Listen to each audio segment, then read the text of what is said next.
رزق حلال دے مجھے اے میرے کبریا، دیتا ہوں تجھ کو واسطہ تیرے حبیب کا، دیتا ہوں تجھ کو واسطہ تیرے حبیب کا۔ الحمدللہ رب العالمین والصلاة والسلام علی سید المرسلین، اما بعد فاعوذ باللہ من الشیطان الرجیم، بسم اللہ الرحمن الرحیم۔ الصلاة والسلام علیک یا رسول اللہ وعلی آلک واصحابک یا حبیب اللہ۔ الصلاة والسلام علیک یا نبی اللہ وعلی آلک واصحابک یا نور اللہ۔ مدنی چینل کے ناظرین، ایک بار پھر سلسلہ احکام تجارت لے کر آپ کے پاس حاضر ہیں۔ سب سے پہلے سلسلے میں درود پاک کی فضیلت شامل کریں گے۔ نبی رحمت شفیع امت صلی اللہ علیہ وسلم کا فرمان ذیشان ہے، روز قیامت کی دہشتوں اور دشوار گزار گھاٹیوں سے جلد نجات پانے والا وہ شخص ہوگا جس نے دنیا میں مجھ پر کثرت سے درود پاک پڑھا ہوگا۔ صلو علی الحبیب صلی اللہ تعالی علی محمد صلی اللہ علیہ وسلم۔ مفتی صاحب کو مرحبا کہتے ہیں۔ مفتی صاحب مرحبا۔ اور لگے ہاتھوں ہی پہلے ہی میں سوال پیش کر دیتا ہوں تاکہ آپ اپنی تمہیدی گفتگو کے ساتھ اس سوال کو بھی شامل کر لیں جو ابھی پیش آیا، لوگوں سے ہمارے علم میں آئی یہ بات کہ بقرہ عید کا سیزن ہے اور قربانی کا معمولات چل رہے ہیں، تو اس میں کافی سارے ادارے، تحریکیں اور مساجد اجتماعی قربانی کا اہتمام کرتے ہیں۔ آپ نے پچھلے ہفتے بھی اس حوالے سے مدنی پھول ارشاد فرمائے تھے، لیکن بڑی ایک عجیب و غریب صورتحال سامنے آئی اس دفعہ، یہ کہ معلوم یہ ہوا کہ بعض ادارے اور ایون یہ کہ بعض مساجد کے بارے میں سننے میں یہ آیا کہ وہ ٹھیکے دے رہے ہیں اجتماعی قربانی کی، جس کی صورت یہ ہوتی ہے کہ اس ادارے کی یا مسجد کی ایک گڈ ول ہوتی ہے اور وہاں پہ کئی سال سے قربانی ہو رہی ہے، تو ایک جانوروں کی تعداد ہوتی ہے اچھی خاصی، جیسے 10 20 50 100 200 جو بھی ہے، تو اب وہ ایک جھنجھٹ ہوتا ہے، ظاہر سی بات ہے، پیسے کلیکٹ کرنے، پھر جانور لے کر آنے، قصاب سے معاملہ کرنا ہے، گوشت تولنا ہے، پھر وہ دینا ہے، تو یہ سارے جو آزمائشیں ہوتی ہیں وہ اس کمیٹی کو یا افراد کو جھیلنی ہوتی ہیں۔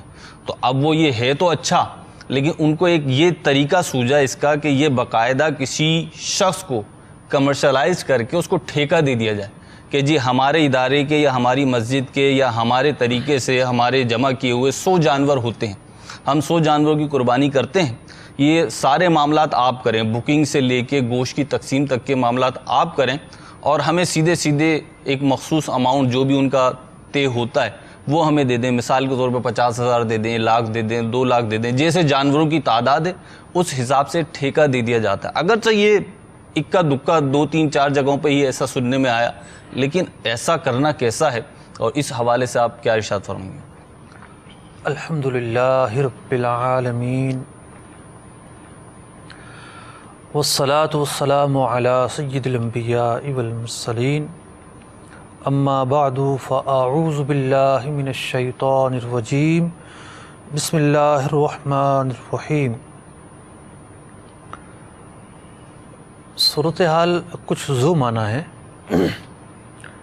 جو کھالیں عام طور پر مساجد میں یا مدارس کے اندر اجتماعی قربانیاں ہوتی ہیں، تو یہ ادارے لوگ ان کو کھالے دے دیتے ہیں، معاوضے کے طور پر نہیں بلکہ عطیے کے طور پر۔ کھال کسی نہ کسی کو دینی ہے تو ان کو دے دیتے۔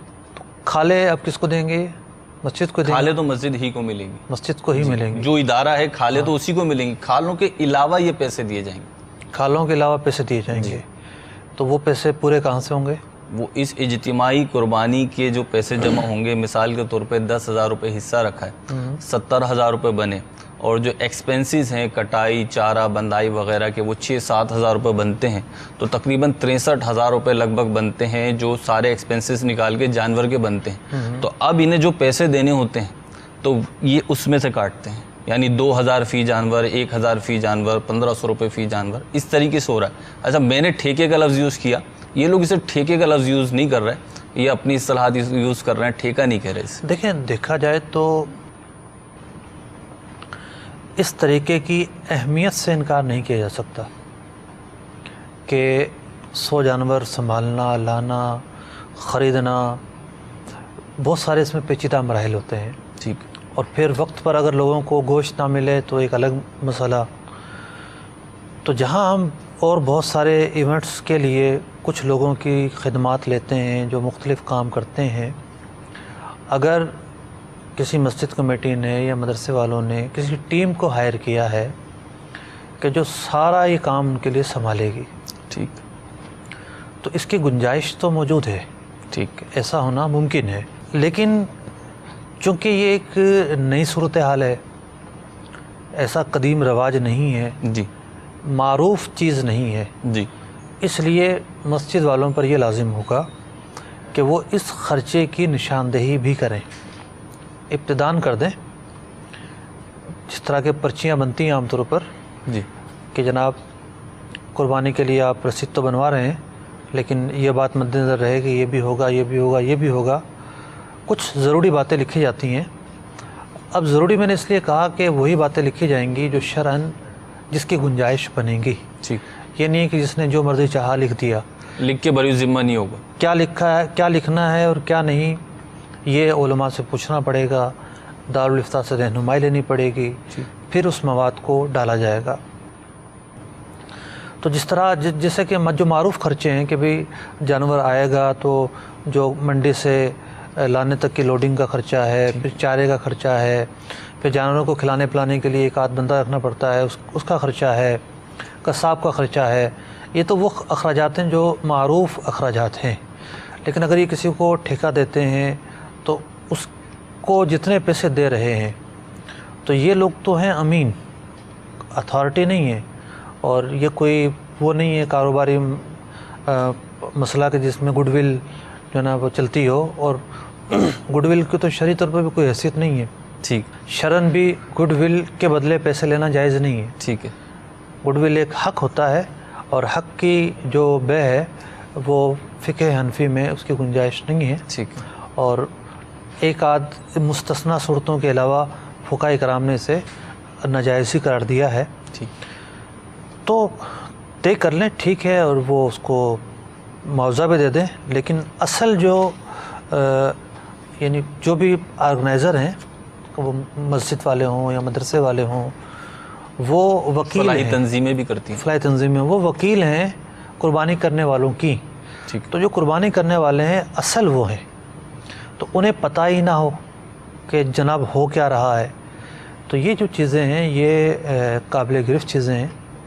اگر بتا دیں تو ٹھیک ہے. جیسے بعض جگہوں پہ یہ ہوتا ہے کہ ایک مسجد ایک پروجیکٹ بنا رہی ہے، ٹھیک ہے، اب اعلانات ہو رہے ہیں جناب تعمیر مسجد کے لیے چندہ دیں، تعمیر مسجد کے لیے چندہ دیں. تو ہر چیز جو ہے نا وہ تعمیر مسجد میں شامل نہیں ہوتی.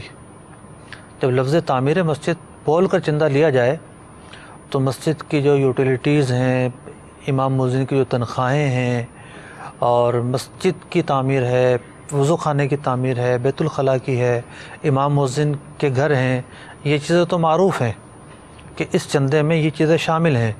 لیکن اگر کوئی اور بھی پروجیکٹ ہے، جیسے دکانیں کرائے پر چلانی ہیں، یہ ایک سب جگہ نہیں ہوتا، یا کوئی گھر بنا کر کرائے پر چلانے ہیں. پہلی بات تو یہ ہے کہ اس احاطے میں اس کی گنجائش ہے یا نہیں ہے. اگر ایک جگہ فنائے مسجد ہو چکی ہے پھر تو کمرشل گھر بھی نہیں بن سکتے اور دکانیں بھی نہیں بن سکتی، اور بعض صورتوں میں تو عین ممکن ہے کہ امام مؤذن کے گھر کی بھی گنجائش نہ نکلے. کیونکہ مثال کے طور پر ایک جگہ مسجد کے صحن کے لیے متعین کر دی گئی تھی کہ یہ مسجد کا صحن ہوگا فنائے مسجد کے طور پر، تو اب وہاں گھر کیسے بن سکتے ہیں. تو کہنے کا مقصد یہ ہے کہ بہت سارے اجمالی معاملات کے اندر جب خلاف عرف چیزیں آ جائیں تو پھر جو مالکان ہیں ان کا یہ حق ہے کہ ان کو بتا کر پھر اضافی تصرفات کیے جائیں. بتا کر کیے جائیں گے تو گنجائش بنتی ہے. ٹھیک ہے، یعنی اس کی تفصیلات اور زیادہ جو ہے بیان ہوں گی، پھر انشاءاللہ اس پہ بہت زیادہ واضح جواب ملے گا. ابھی آپ کو ایک اجمالی مدنی پھول دے دیے گئے ہیں، تو اس میں غور کر لیں اور اب وہ بھی پروفٹ رکھیں گے، وہ بھی پروفٹ رکھیں گے. اور اہم چیز جو میں سمجھ سکا ابھی تک کی گفتگو میں کہ جو قربانی میں حصہ ڈال رہا ہے اس کے علم میں ہونا اور اس کو اعتماد میں لینا بہت ضروری ہے. تو ایسا کیجئے. کالز ہیں ہمارے پاس، کالز لیتے ہیں. کال چلا دیجیے گا. صلو علی الحبیب صلی اللہ تعالی علی محمد صلی اللہ علیہ وسلم. محمد اکبر رضا اتاری کوہاٹ خیبر پختونخوا سے. احکام تجارت ماشاءاللہ بہت ہی زبردست سلسلہ ہے، کافی معلومات اس سے ملی ہیں.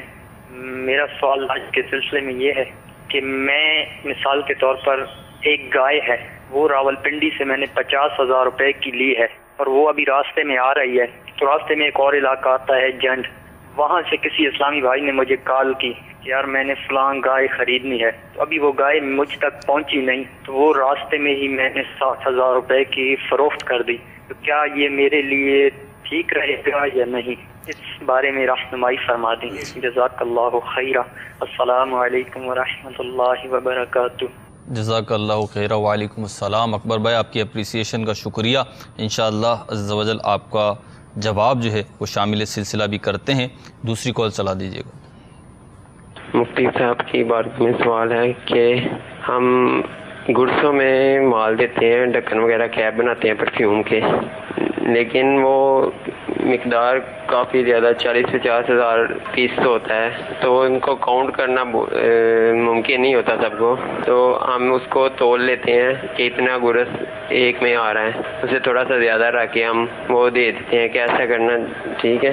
برائے مہربانی اس کا جواب عنایت فرمائیں. انشاءاللہ عز و جل آپ کو بھی عرض کرتے ہیں. ایک اور کال دے دیجیے گا. سر سوال یہ ہے کہ میرا کہ ایک انسان اگر بکرا لے کے آیا ہے جانور قربانی کے لیے، اور حالانکہ اس پہ واجب نہیں ہے، اس کی زکوٰۃ نہیں بنتی، اس سے واجب نہیں ہے، لیکن وہ جانور لے آیا، ٹھیک ہے، اور جانور لانے کے بعد وہ جانور قربانی سے پہلے مر گیا یا وہ جانور گم ہو گیا یا وہ جانور لنگڑا لولا ہو گیا، یعنی قربانی کے قابل نہ رہا، اس کے لیے کیا حکم ہے؟ وہ دوبارہ قربانی کرے، اس سے واجب ہے یا کیا اس کے لیے حکم ہے؟ ٹھیک ہے انشاءاللہ عز و جل آپ کو بھی عرض کرتے ہیں. مفتی صاحب پہلا سوال کہ وہ گائیں جانور جو ہے وہ کسی ایک شہر سے سودا کر کے لا رہے ہیں راستے میں. جو شخص قربانی کے لیے جانور لیتا ہے اس کی دو صورتیں بنتی ہیں. تیسرا سوال بھی اس میں آ جائے گا پہلے سوال میں. پہلے اور تیسرے کا جواب. ہاں، دو صورتیں بنتی ہیں. اگر تو وہ شخص غنی ہے تو وہ اس جانور کو ضرورتاً بدل سکتا ہے جو خرید چکا ہے. جی، مثال کے طور پر جانور جو ہے اس کو لگا کہ یہ کمزور ہے ٹھیک اور اس سے اچھا جانور لانا چاہیے، تو اچھا جانور اس نے لے لیا. ٹھیک. بعض مزید ایسی صورتیں نکلتی ہیں کہ جہاں بدلنے کی گنجائش غنی کے لیے رہتی ہے، غنی کے لیے. دوسری صورت یہ ہے کہ غنی اس جانور سے ذاتی فائدہ اٹھانے کے لیے بدلے. جو جانور خریدا قربانی کے لیے، اس نے سوچا کہ اس کو تو میں تو دور سے لے کر آیا ہوں اور یہاں تو منڈی بڑی چڑھی ہوئی ہے، تو دوسرا جانور لے لوں گا، میں نفع کما لیتے ہیں. تو قربانی کے لیے جب ایک جانور لے لیا تو اس سے ذاتی فوائد نہیں اٹھائے جا سکتے، یہاں تک کہ اس پر سواری بھی نہیں کی جا سکتی. ٹھیک. تو یہ تھے غنی کے متعلق احکام. اب جو فقیر ہو، جی شرعی فقیر ہو، وہ جب ایک قربانی کا جانور لیتا ہے تو اس کی جو صورت ہے یہ ایک منت کی طرح ہے. اس سے اگر فقیر کی وضاحت ہو جائے کہ مطلب دو کیٹیگری ہیں نا. ایک تو وہ ہے کہ زکوٰۃ کے اندر 3 کیٹیگری ہیں یا 2 ہیں؟ ٹھیک. قربانی کے اعتبار سے 2 ہیں. زکوٰۃ میں 3 یوں ہیں کہ ایک وہ شخص اس پر زکوٰۃ فرض ہے، ٹھیک ہے. دوسرا وہ ہے جس پر نہ تو فرض ہے نہ زکوٰۃ لے سکتا ہے، ٹھیک ہے. تیسرا وہ ہے جو زکوٰۃ لینے کا مستحق ہے. قربانی میں 2 کیٹیگری ہیں. ٹھیک. ایک وہ جس نے قربانی کرنی ہے، ایک وہ جس پر قربانی واجب نہیں ہے. ٹھیک. تو قربانی جس پر واجب نہیں ہے وہ شرعی فقیر ہوگا تو واجب نہیں ہے. ٹھیک. تو جس پر قربانی واجب نہیں تھی اور وہ جانور لے آیا ہے، ٹھیک، تو اب یہ اس کے لیے متعین ہو گیا ہے، اب اس جانور کو یہ بدل نہیں سکتا، اسی کو ذبح کرے گا. ٹھیک. لیکن اگر وہ کھو گیا یا مر گیا؟ یہ تھوڑا قابل غور ہے. ٹھیک.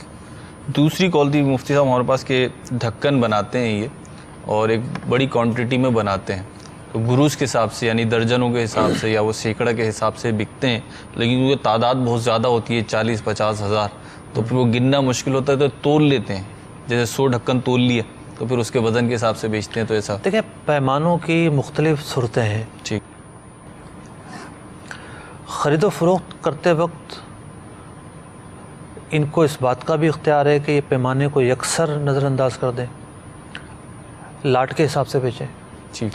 لیکن لاٹ کے حساب سے مال اس وقت بیچا جاتا ہے کہ جب مالک موجود ہو یا اس کا نمائندہ موجود ہو اور وہ دیکھ کر مال لے. ٹھیک ہے. ورنہ اختلاف رہے گا کہ جناب آپ نے بورا کم بھرا ہے، یہ کہیں گے پورا بھرا ہے. تو لاٹ والے جو پوزیشن ہے وہ یہاں قابل عمل نظر نہیں آتی، لیکن اس کا امکان ضرور ہے، اس کو اپنایا جا سکتا ہے، تقاضے پورے کیے جائیں تب. دوسری صورت یہ ہے کہ اب یہ بین کھڑے ہیں، یہ تول بھی رہے ہیں اور گنتی کا بھی حساب رکھ رہے ہیں، تو دو پیمانوں کو ایک ساتھ کس طرح لے کر چلا جا سکتا ہے؟ تو یا تو یہ گنیں یا تولیں، کسی ایک پر آ جائیں. اچھا راضی تو مطلب ہے تولنے پہ، تو دونوں اگر تولنے پہ راضی پھر ہیں گنتی کا حساب نہ رکھیں، ٹھیک ہے. اپنا مال جو ہے تول کے حساب سے بیچیں، گنتی کا حساب ختم کر دیں. اب اس کے اندر کمی آئے بیشی آئے جو بھی مسئلہ ہو، یہ اپنے مال کو تول کے حساب سے بیچیں. جب اس معیار پر ہی آ جائیں گے تو جو ان کے ذہن میں شبہ ہے وہ بھی ختم ہو جائے گا اور جو شرعی تقاضے ہیں وہ بھی پورے ہو جائیں گے. اچھا مفتی صاحب کیونکہ بوتلوں کے ڈھکن ہے نا تو غالباً جتنی بوتلیں ہوتی ہوں گی اس کے حساب سے کوانٹٹی کے حساب سے یہ چاہیے ہوتے ہوں گے. تو اگر یوں یہ بولیں کہ بھئی 1 کلو میں اتنے چڑھتے ہیں، اب آپ بتاؤ کتنے چاہیے؟ 1 کلو وزن میں اتنے ڈھکن چڑھ جاتے ہیں. 1 کلو میں اتنے چڑھتے ہیں، اس کو معیار نہ بنائیں، اس کو اندازے کے طور پر بتا دیں. ٹھیک ہے، پارٹی کو بتا دیں کہ 1 کلو میں تقریباً اندازہ ہے کہ اتنے چڑھ جاتے ہیں. ٹھیک ہے. لیکن ہمارا اصل سودا ہوگا تول پر، تول کے حساب سے. اس میں کم چڑھیں یا زیادہ چڑھیں وہ ہماری ذمہ داری نہیں. ٹھیک ہے. اور اگر یہ گن کے بیچنے تو پھر باقاعدہ گننا ہی پڑیں گے، شمار کرنا ہی پڑیں گے. ٹھیک ہے. امید ہے کہ آپ مطمئن ہو گئے ہوں گے. بڑی بریف انداز پہ جو ہے مفتی صاحب نے آپ کو جواب دیا. ابھی اگلی کال شامل سلسلہ کرتے ہیں. صلو علی الحبیب صلی اللہ تعالی علی محمد صلی اللہ علیہ وسلم. میرا نام اسرار انور ہے، میں ضلع نرول سے بول رہا ہوں. میرا مفتی صاحب سے سوال ہے کہ میرا کاروبار چکی کے ذریعے آٹا پیسنا ہے. جو لوگ آٹا پسوانے آتے ہیں ان سے پہلے ہی طے کیا جاتا ہے کہ ہم فی من کے حساب سے 2.5 کلو گندم لیں گے اور 40 روپے بھی لیں گے. ان سے یہ طے کیا جاتا ہے کہ اتنی گندم کاٹ کر آپ کو آٹا دیا جائے گا اور جتنا آٹا دینا ہوتا ہے اتنا ہی کاپی پر لکھا جاتا ہے اور لکھ کر بھی لگایا ہوا ہے. ان سب کو پہلے سے معلوم بھی ہے کہ یہ اتنی کاٹ لیتے ہیں. کیا ہر گاہک کو بتانا بھی ضروری ہے؟ اور ان میں سے ہر بار کہیں تو وہ آگے سے کہتے ہیں کہ یہ کون سی پوچھنے کی بات ہے. ٹھیک ہے جو آپ کرتے ہیں کیا ایسا کرنا درست ہے؟ اگر درست نہیں ہے تو اس کا آسان حل بتا دیں، کیونکہ گاؤں کے لوگ رقم پوری نہیں دیتے اس لیے ان کی گندم پہلے ہی کاٹ لی جاتی ہے. السلام علیکم ورحمۃ اللہ وبرکاتہ. وعلیکم السلام ورحمۃ اللہ وبرکاتہ. اسرار بھائی آپ کو اس کا جواب دیتے ہیں. ایک اور کال ہے ہمارے پاس، اس کو بھی شامل سلسلہ کرتے ہیں. صلو علی الحبیب صلی اللہ تعالی علی محمد. حضور ابو الحسن لندن UK سے عرض کر رہا ہوں. ماشاء اللہ عز و جل آپ کا سلسلہ احکام تجارت بہت ہی زیادہ معلوماتی اور دلچسپ ہے. حضور آپ کی بارگاہ میں ایک سوال عرض یہ کرنا تھا کہ یہاں لندن اور UK میں جو اسلامی بھائی قربانی کرتے ہیں ان کا طریقہ کار یہ ہے کہ وہ جو لوکل ہمارے گوشت کی دکانیں ہوتی ہیں انہیں جا کے اپنے پیسے دے دیتے ہیں اور ایک مخصوص دن پہ انہیں دن بتا دیا جاتا ہے کہ آپ اس دن آئیں اور آ کے اپنا گوشت لے لیں. تو کیونکہ وہ کہتے ہیں کہ یہ تمام نام سلاٹر ہاؤس میں بھیج دیے جاتے ہیں اور پھر یہ قربانی ہو کے وہاں سے گوشت آ جاتا ہے. تو حضور اس حوالے سے رہنمائی فرما دیں، کیا UK اور لندن کے رہنے والے اسلامی بھائی اس طریقے سے اپنی قربانی ادا کر سکتے ہیں؟ جزاک اللہ خیر احسن الجزاء. السلام علیکم ورحمۃ اللہ وبرکاتہ. وعلیکم السلام. ابو الحسنین حسن بھائی آپ کی اپریسیشن کا بھی شکریہ. انشاءاللہ آپ کے سوال کا بھی جواب شامل کرتے ہیں. ایک اور کال آ گئی ہے تو پہلے اسے بھی شامل کر لیں تو انشاءاللہ کنٹینیوسلی ان سوالات کے جوابات دے دیے جائیں گے۔ صلو علی الحبیب صلی اللہ تعالی علی محمد۔ جناب میں حاصل پور کا رہائشی ہوں، محمد ذوالقرنین دیوار نام ہے میرا۔ تو پوچھنا ہے جناب آپ سے یہ تھا کہ اگر میں نے کسی کا قرض دینا ہو اور میرا اس کے ساتھ وعدہ ہو تقریباً جس طرح قربانی آ گئی لیکن قربانی کے 3 ماہ بعد کا وعدہ ہو، اور سننے میں یہ آیا ہے کہ جس نے قرض دینا ہو نا وہ پہلے اپنا قرض ادا کرے، لیکن قربانی جو ہے نا وہ پہلے آ گئی ہے، مجھے پہلے مطلب قربانی دینا چاہیے، اس کا قرض لوٹانا چاہیے، اس کا میں نے دینا ہے لیکن وعدہ ابھی اس کا 3 ماہ بعد ہے۔ اس کا مہربانی فرما کر میں جواب مجھے دیجیے، بہت شکریہ۔ ٹھیک ہے انشاءاللہ لے لیتے ہیں، عرض کرتے ہیں۔ پہلے آخری والا سوال، پچھلے سلسلے میں بھی ہم نے اس بات کو بیان کیا تھا، جی ایک سوال آیا تھا اس طرح کا جی بالکل، کہ صرف قرض کا ہونا قربانی کو نہیں روکتا۔ ٹھیک، دیکھا یہ جائے گا کہ ایک شخص کے پاس مثال کے طور پر 5 لاکھ روپے ہیں اور اس نے 1 لاکھ روپے قرضہ دینا ہے، تو 1 لاکھ روپے کو ہٹا کر 4 لاکھ روپے بچتے ہیں، تو 4 لاکھ روپے کی جو مالیت ہے جو اس کا مالک ہوگا لازمی طور پر وہ صاحب نصاب ہوگا۔ ٹھیک ہے، اب صاحب نصاب ہونے کے لیے 4 لاکھ تو بہت بڑی رقم ہے۔ 52.5 تولہ چاندی کی جو رقم ہے 30 سے 35 ہزار روپے کے لگ بھگ ہے، 30 سے 35 ہزار کے درمیان ہے، تو نصاب تو اتنا سا ہے۔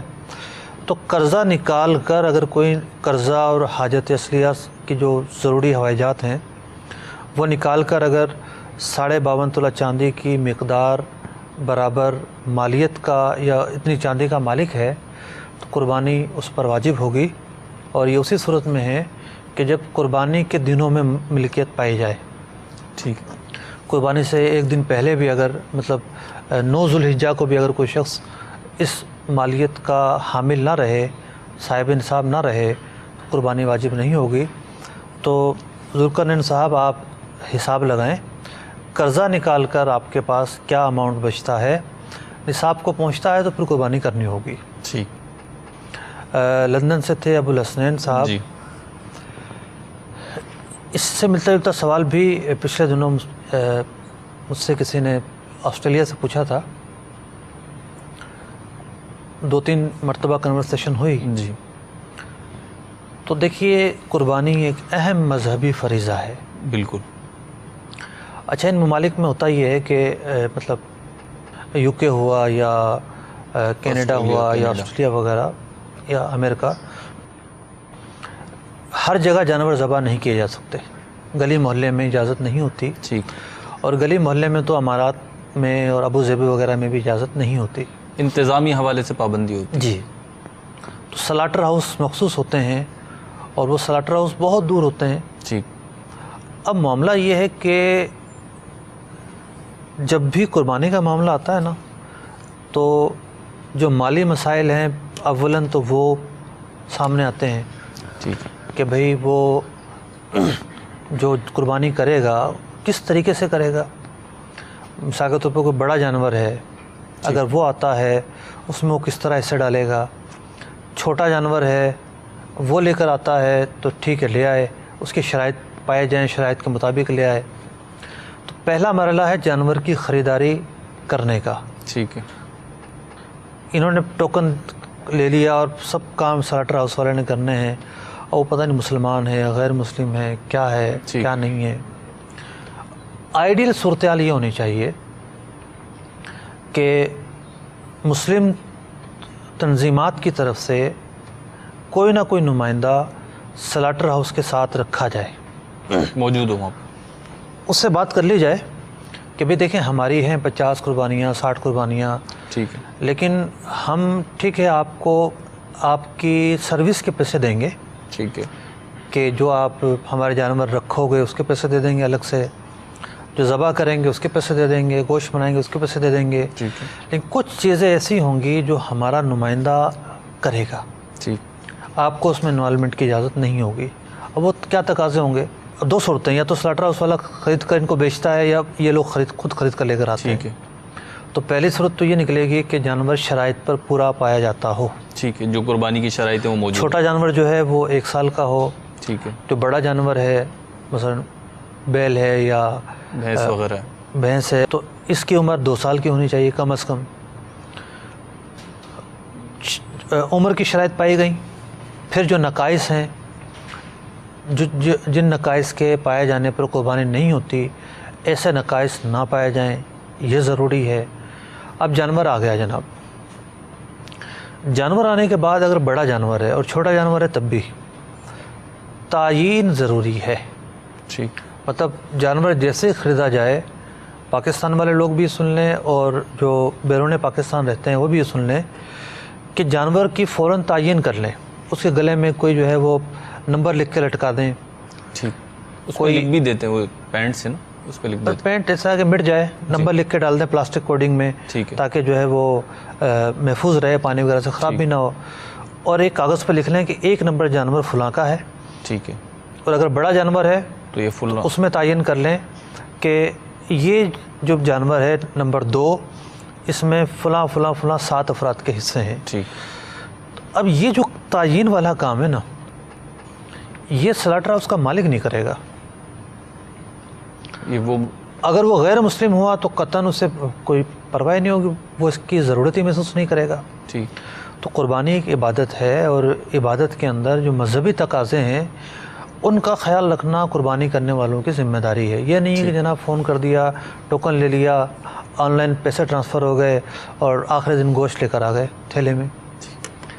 اس سے پہلے کے جو مذہبی تقاضے ہیں ان کا پورا کرنا ضروری ہے۔ تعین ہونے کے بعد اگر کسی اور کا بھی نام لے لیا گیا تو اس سے کوئی زیادہ فرق نہیں پڑتا، قربانی ہو جاتی ہے، لیکن تعین ہونا ضروری ہے، اشد درجے کا یہ ضروری فریضہ ہے۔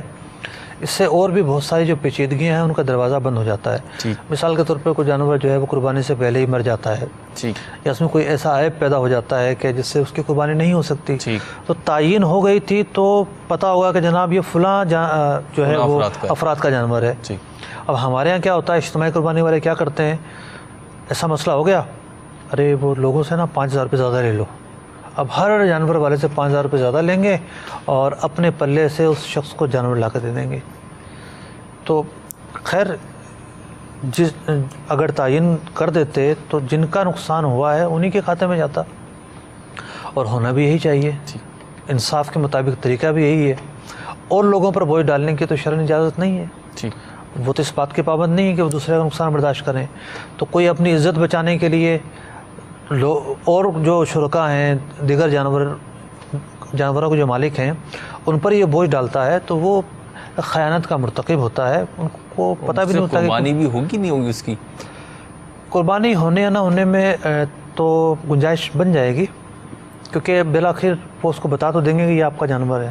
عام طور پر ہوتا یہ ہے کہ آخری دن بتا دیتے ہیں، لیکن یہ جو یوکے والی صورتحال ہے یہاں تو یہ بھی اطمینان نہیں ہو رہا کہ یہ آخری دن بھی بتاتے ہوں گے یا نہیں، کیونکہ جو انصاف سے میری گفتگو ہو رہی تھی وہ تو یہ کہتے ہیں کہ ہم آخری دن جاتے ہیں، وہ کھال وال الگ ہو جاتی ہے اور گوشت کٹا ہوا تھیلیوں میں موجود ہوتا ہے، تھیلیاں اٹھا کر لے آتے ہیں ہم لوگ۔ ٹھیک ہے، تو یہ ذرا پیچیدہ صورتحال ہے۔ اچھا مفتی صاحب، یہ صرف ہے کہ ان ممالک کے ساتھ تو خاص نہیں نا، اب تو مطلب جیسے جیسے جدت آ رہی ہے تو باب المدینہ میں بھی میں نے دیکھا کہ آن لائن قربانی کے بینر وغیرہ لگے ہوئے ہیں، تو یہاں پہ بھی یہی ساری چیزیں مینشن کرنا پڑیں گی۔ جیسے سنی مدارس کے ہاں قربانیاں ہوتی ہیں، مساجد کے ہاں ہوتی ہیں، تو بڑی بڑی جو غلطیاں ہوتی ہیں اس کے امکانات رہتے تو ہیں، لیکن سمجھانے والے موجود ہوتے ہیں، سیکھنے سکھانے والے موجود ہوتے ہیں، لیکن وہاں ایک تو یہ تاثر ہے نا کہ اگر ہوا ہی وہ غیر مسلم تو کیا ہوگا، بھائی اس نے ٹھیک ہے گوشت ذبح کرنے کے لیے تو مسلمان رکھا ہوا ہے، لیکن آرگنائزر جو ہے نا وہ غیر مسلم ہے اور وہ تقاضے پورے نہیں کر رہا، تو پرابلمس ہو سکتی ہیں، اور یہاں بھی پرابلم ہو سکتی ہیں، اس کا انکار تو نہیں ہے۔ تیسرا سوال تھا آٹے والا، جی پچھلے ہفتے بھی یہ سوال کچھ تشنا رہ گیا تھا، آخر میں ٹائم کم ہو گیا تھا، ایسا لگ رہا ہے پابندی سے دیکھنے والے ہیں غالباً پچھلے ہفتے انہوں نے دیکھا ہوگا تو سوال مائنس کیا جاتا ہے آٹے کو یا گندم کو۔ وہ 2 صورتیں ہمارے ذہن میں تھی، یہ تیسری لے کر آئے ہیں۔ ایک تو یہ ہوتی ہے کہ آٹے کو بطور اجرت کٹوا دیتے ہیں، ٹھیک ہے، کہ 1 من گندم کی پسائی کی اور 4 کلو آٹا کاٹ لو جی، کہ جناب یہ جو آٹا ہے 4 کلو یہ اجرت کے طور پر کاٹ لیا گیا ہے۔ ٹھیک، اس صورت سے تو ہم نے منع کیا تھا کہ حدیث پاک میں بطور خاص آٹے کے بارے میں اس طرح کرنے سے ممانعت آئی ہے، تو ایسا کرنا جائز نہیں ہے اور ایسی اجرت حلال بھی نہیں ہوگی۔ ٹھیک، دوسری صورت یہ ہوتی ہے کہ